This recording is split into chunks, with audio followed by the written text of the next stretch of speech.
Welcome students. आज हम बात करेंगे क्लास 11th के चैप्टर नंबर 1 सेट्स के कुछ और कंसेप्ट्स के बारे में। तो जो सबसे पहला कंसेप्ट हम डिस्कस करने वाले हैं वो है subset. As the name suggest, पक्की बात है, this is also a set. Subset यानी किसी सेट का छोटा हिस्सा। तो अगर हम डेफिनेशन यानी भाषाई तरीके से इसको डिफाइन करें तो क्या कहेंगे? If all the elements of a set are also the elements of another set. मान लेते हैं जिसके all the elements of a set से A are also the element of another set से बी, तो A is, this is symbol, A is a subset of B. दूसरे शब्दों में कहें तो A is contained in B, यानी पूरा का पूरा ए बी में है, या बी कंटेन्स ए, यानी बी पूरे के पूरे ए को कंटेन करता है। याद रखने का तरीका, जिसकी तरफ मुंह खुला हुआ है वो सुपर सेट यानी बड़ा, जिसकी तरफ मुंह बंद है यानी वो सबसेट। एग्जाम्पल लेके देखते हैं, एक या दो एग्जाम्पल से इसको अंडरस्टैंड करेंगे कि सबसेट कौन कौन किस किस का सबसेट है। देखते हैं। मान लीजिए एक सेट है ए जिसके अंदर एलिमेंट्स हैं 1, 2, 3 एंड 4, और एक सेट बी है जिसके अंदर एलिमेंट हैं 1, 2, 3, 4, 5, 6, 7। सो अब आप क्लैरिटी से देख सकते हैं कि ए के 4 एलिमेंट्स हैं और चारों एलिमेंट्स बी सेट के अंदर भी हैं। तो इसका मतलब A is a subset of B, या A is contained in B और बी कंटेन्स ए। एक थोड़ा और इससे थोड़ा सा डिफिकल्ट एग्जाम्पल लेके देखते हैं। मान लीजिए सेट ए है आपके पास 1, 2, 3, 4 एंड बी है आपके पास 1, 2, 3, 4, 5, 6। कैन यू टेल मी कि क्या अब ए बी का सबसेट है या नहीं है? अब यहां पर कितने एलिमेंट्स हैं? सबसे पहले ये देखिए, सेट ए में 1, इसको एक एलिमेंट कहा जाएगा, चाहे ये एक अपने आप में सेट है, but this has become one element of this, ये एक सिंगल एलिमेंट कहलाएगा यहां पर। So there are 3 elements in set ए।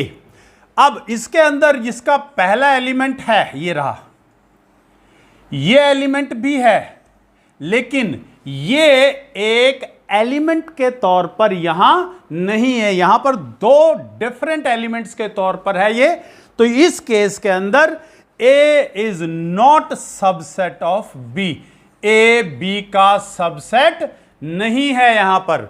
सो ये ध्यान रखने वाली बात है कि एलिमेंट किस तरीके से लिखे जा सकते हैं। Element can be in the form of a set also. तो अगर आप ये ध्यान रखेंगे तो गलती नहीं होगी। दूसरा, सबसेट के बाद आता है भाई, एक प्रॉपर सबसेट हो सकता है, एक इम्प्रॉपर सबसेट भी हो सकता है। प्रॉपर सबसेट क्या चीज है? प्रॉपर सबसेट, भाई प्रॉपर सबसेट का मतलब है कि अगर मान लीजिए ए सबसेट है बी का, तो ए एलिमेंट जो ए सेट के अंदर एलिमेंट्स हैं उनसे बी में कम से कम एक एलिमेंट और अधिक होना चाहिए, ज्यादा होना चाहिए। एग्जाम्पल देता हूं, ए इज इक्वल टू सपोज 1, 2 है और बी 1, 2 और 3 है, तो ए प्रॉपर सबसेट है बी का। लेकिन अगर यहां पर मान लीजिए ये दोनों इक्वल हो जाएं, they are still subset. A is subset of B, B is also subset of A in this case, but they are not proper subsets. यानी कि अगर ए और बी इक्वल आ जाते हैं उस केस में ना तो ए बी का प्रॉपर सबसेट है ना ही बी ए का प्रॉपर सबसेट है, दे आर स्टिल सबसेट्स। सो यहां पे ये ध्यान रखना बहुत जरूरी है कि प्रॉपर सबसेट क्या है। If A is a subset of B,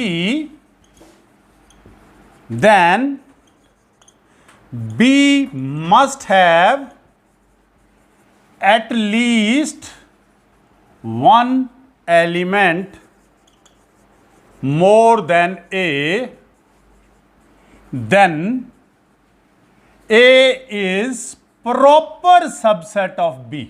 तब उसको हम प्रॉपर सबसेट कहेंगे। प्रॉपर सबसेट के बाद आ जाता है इंटरवल्स। अब हम कई बार आपने देखा होगा कि जब हम किन्हीं दो एलिमेंट्स को लिख करके कभी ओपन ब्रैकेट लगाते हैं कभी क्लोज्ड ब्रैकेट लगाते हैं, उनको बोलते हैं हम इंटरवल्स। खास बात क्या है, इंटरवल्स जो भी हैं they are always infinite sets, they are sets and they are always infinite sets.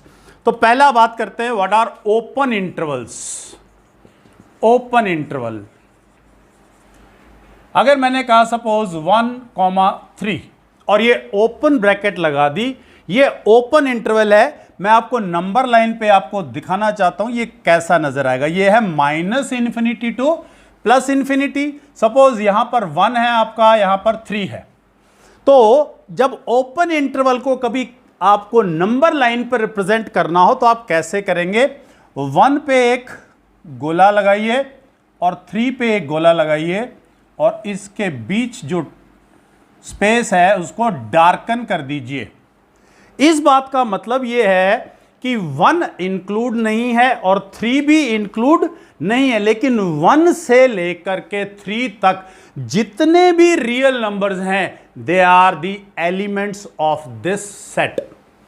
अब ओपन इंटरवल के बाद आ जाता है आपका क्लोज्ड इंटरवल। जो क्लोज्ड इंटरवल है वहां पर क्या हो जाएगा कि ये आपके पास स्क्वायर ब्रैकेट लग जाएगी, इसको बोलते हैं हम क्लोज्ड इंटरवल। और नंबर लाइन पे क्या फर्क आ जाएगा, ये जो 1 है यानी जो गोला बनाया था हमने 1 पे वो भी डार्कन हो जाएगा और 3 पर भी डार्कन हो जाएगा। यानी इन दिस केस ये जो सेट बनेगा इसके अंदर 1 और 3 भी एलिमेंट्स हैं सेट के, यानी 1 and 3 are also included in that. तीसरा आ जाता है semi open semi closed. Semi open semi closed यानी हो सकता है 1 इंक्लूड ना होता हो 3 इंक्लूड होता हो, या 1 इंक्लूडेड है बट 3 इंक्लूडेड नहीं है। यानी जब कभी भी आप सेमी ओपन सेमी क्लोज्ड करेंगे तो एक तरफ से वो क्लोज्ड है एक तरफ से वो ओपन है। अब क्लोज्ड और ओपन के बारे में आपको नंबर लाइन पर रिप्रेजेंटेशन आ गई है। जिस साइड से वो ओपन है वहां पर जब आप सर्कल बनाएंगे वो खाली रहेगा, उसको डार्कन नहीं करेंगे, और जहां से आप क्लोज्ड बनाएंगे वहां पर आप उसको डार्कन कर देंगे। इसके बाद बात करते हैं subset power set. Power set पे जाने से पहले मैं 2-3 चीजें आपको और बताना चाहूंगा। मान लीजिए सेट ए है, इट हैज एलिमेंट्स 1, 2 and 3। इस सेट के कितने सबसेट्स बन सकते हैं पहले हम वो फाइंड आउट करते हैं। सबसे पहला सबसेट किसी भी सेट का है नल सेट 5। आपको मैंने इसके बारे में बताया था कि we can represent it in 2 different ways. One is 5 लिख दें या केवल हम करली ब्रैकेट्स लिख दें तो that is also a null set. So पहला सबसेट हो गया ये। उसके बाद जितने भी सिंगलटन एलिमेंट्स हैं यानी सिंगलटन सेट्स हैं दे आर सबसेट्स। उसके बाद हम इनकी पेयरिंग करते हैं यानी 2-2 एलिमेंट्स उठाते हैं, 1, 2, 1, 3, 2, 3। उसके बाद every set is also the subset of itself. 1, 2, 3, 4, 5, 6, 7, 8। किसी भी, कोई भी और किसी भी किस्म का सेट हो, डिपेंड करेगा उसके नंबर ऑफ एलिमेंट्स के ऊपर, कि कितने एलिमेंट्स हैं उस सेट के अंदर और उसके कितने सबसेट्स बन सकते हैं। उसका फॉर्मूला है 2 raised to the power n, where n is number of elements in the set. अब यहां पर 3 एलिमेंट्स थे तो 2 raised to the power 3 यानी हमारे पास 8 सबसेट्स आए। यू कैन चेक, 8 सबसेट्स है। इसके अलावा और कोई भी इसका सबसेट नहीं हो सकता। यहीं से पावर सेट की जनरेशन होती है, जनरेट होगा। पावर सेट का मतलब है set of all the subset of A. इसको रिप्रेजेंट करते हैं हम पी ए, और मतलब है कि set of all the subsets of A. Power set of A का मतलब ए सेट के जितने भी सबसेट्स हैं उसको अगर A as elements of a set लिख दिया जाए तो वो सेट पावर सेट कहलाता है। तो पावर सेट का मतलब है सभी सबसेट्स का सेट। सो पावर सेट के बाद आ जाते हैं आपके पास कंपेरेबल और यूनिवर्सल सेट। सो पहले बात करते हैं यूनिवर्सल सेट की, फिर बात करेंगे कंपेरेबल सेट्स किन्हें बोलते हैं। So universal set, as the name suggest, universal, भाई कोई बड़ी चीज होगी यूनिवर्स की तरह। यूनिवर्सल सेट का मतलब भी यही है, ज्यादातर हम इसको कैपिटल यू के साथ डिनोट करते हैं, कैपिटल यू के साथ। यूनिवर्सल सेट का मतलब है अगर कभी भी क्वेश्चन कोई दिया जाए उसमें 10 सेट हो, 20 सेट हो, 50 सेट हो, वो सभी सेट्स किसी ना किसी एक बड़े सेट के अंदर कंटेन्ड होंगे और वो बड़ा सेट हर क्वेश्चन के अकॉर्डिंग गिवन होगा और उसको यूनिवर्सल सेट कहते हैं। मान लीजिए कोई क्वेश्चन दिया हो, उसमें आपके पास कुछ सेट्स दे रखे हैं, सपोज ए बी सी, तो एक आपको यूनिवर्सल सेट भी दे रखा होगा जिसके अंदर एलिमेंट्स हो सकते हैं 1 2 3 4 5 6 7 8 9 10, इतने एलिमेंट्स हों। मान लीजिए कभी आपको यूनिवर्सल सेट ना दे रखा हो जिस क्वेश्चन के अंदर, उस क्वेश्चन के अंदर पूरा का पूरा रियल नंबर सेट आपका यूनिवर्सल सेट कहलाता है। उसके बाद आता है कंपेरेबल सेट्स।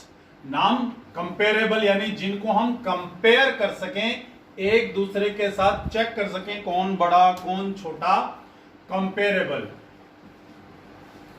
Comparable sets. भाई अगर या तो ए सबसेट हो बी का या बी सबसेट हो ए का, then these two sets are called comparable sets. इनको बोलते हैं हम कि ये एक दूसरे के साथ कंपेयर किए जा सकते हैं, they are comparable sets. Comparable sets के बाद आते हैं हम वेन डायग्राम, और वेन डायग्राम्स के साथ साथ ऑपरेशंस ऑफ सेट्स। अब वेन डायग्राम, भाई वेन डायग्राम नाम क्यों रखा गया?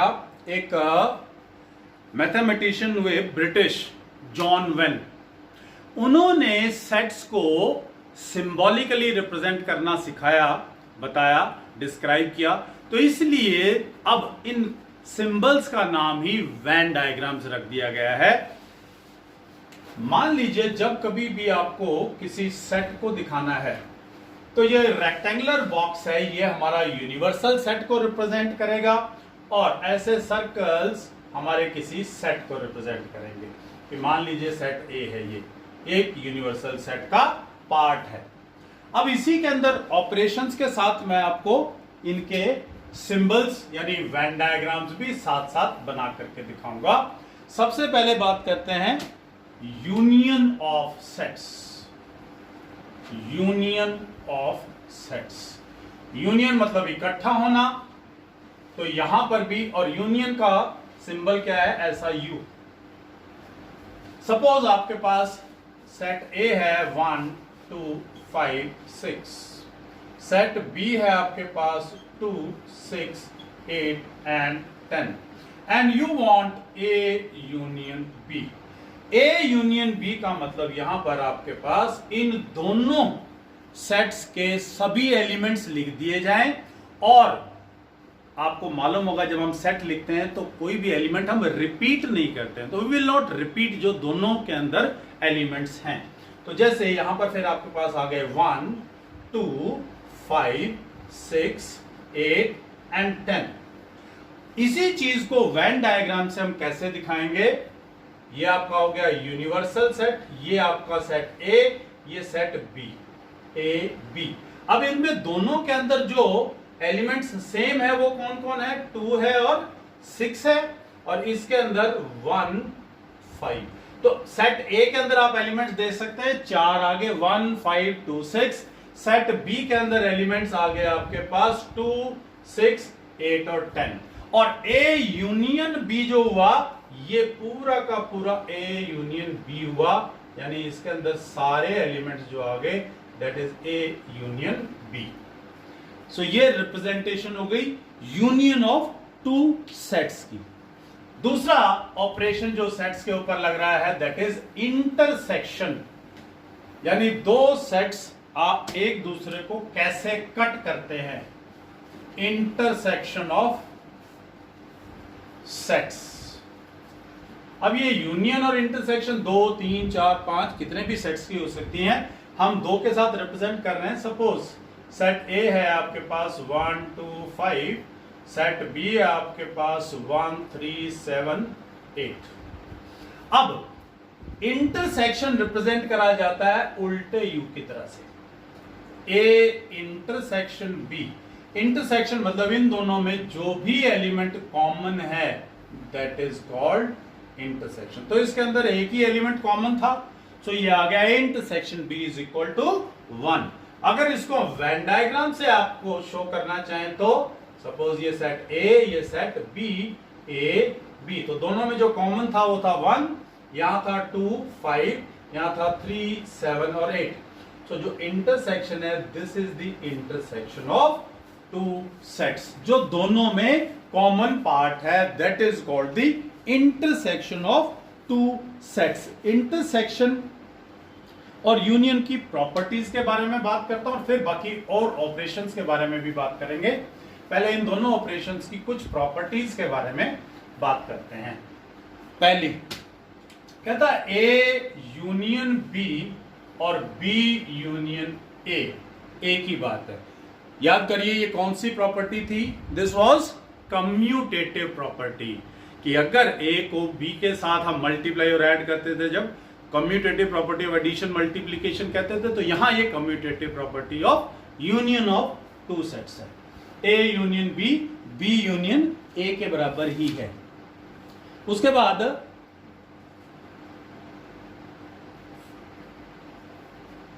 ए union B union C is equal to A union B union C, that is associative property, associative property of union of two sets. Okay, third property कहता अगर ए की union set ए के साथ ही ली जाए तो वो ए ही आएगा। A union five will be A, A union universal set will be universal set. और अगर A is a subset of B और ए यूनियन बी लिया जाए तो क्या आएगा? बी। और अगर B is a subset of A तो ए यूनियन बी क्या आएगा? ए। ये बहुत इंपॉर्टेंट चीज है, इसको याद रखिएगा। इसके बाद बात करते हैं प्रॉपर्टीज ऑफ इंटरसेक्शन की। डिस्ट्रीब्यूटिव प्रॉपर्टी इंटरसेक्शन और यूनियन की हम इकट्ठी लेंगे।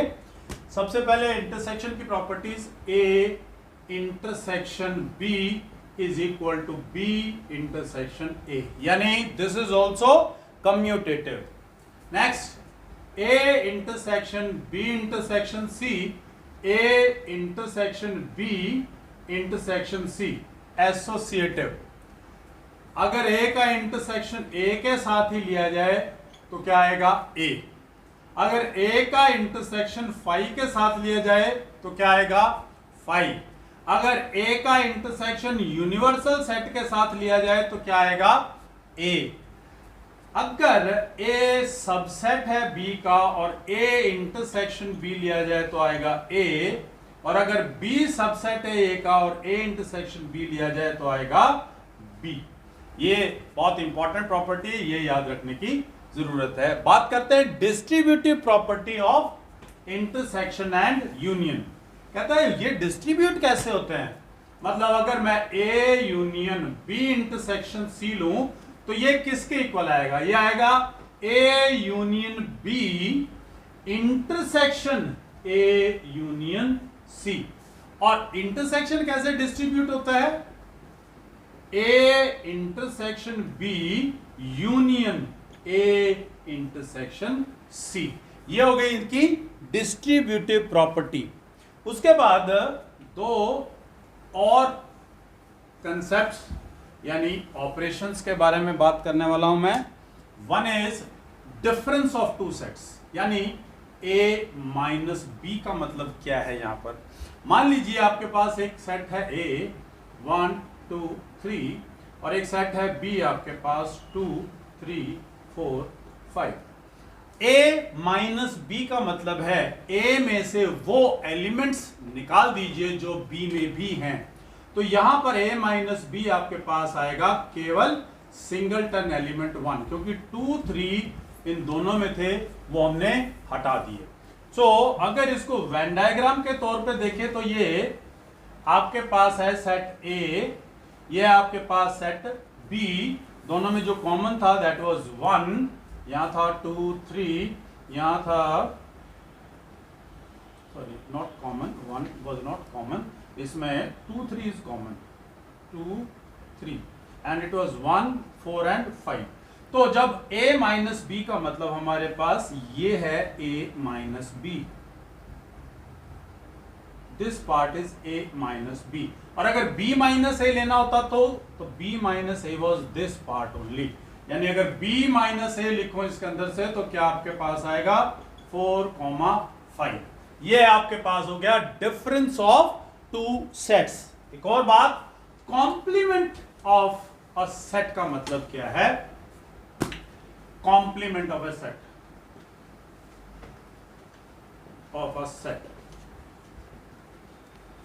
इसको रिप्रेजेंट ए सी या ए डैश के साथ भी हम रिप्रेजेंट कर देते हैं कि सपोज एक सेट है आपके पास 1 2 एंड 3। कॉम्प्लीमेंट में खास बात क्या है कि आपके पास यूनिवर्सल सेट गिवन होगा, और अगर नहीं गिवन है तो कंप्लीट रियल नंबर सेट आप यूनिवर्सल सेट के तौर पर ले सकते हैं। तो ए कॉम्प्लीमेंट का मतलब है नॉट ए हटा दीजिए, यानी universal set minus A is called A complement. So आपके पास आ गया 4 5 6। वैन डायग्राम के तौर पे देखें, suppose this is your universal set and this is your A, तो जो ये पोर्शन बचा this portion is called complement of A, जो बच गया portion that is complement of A.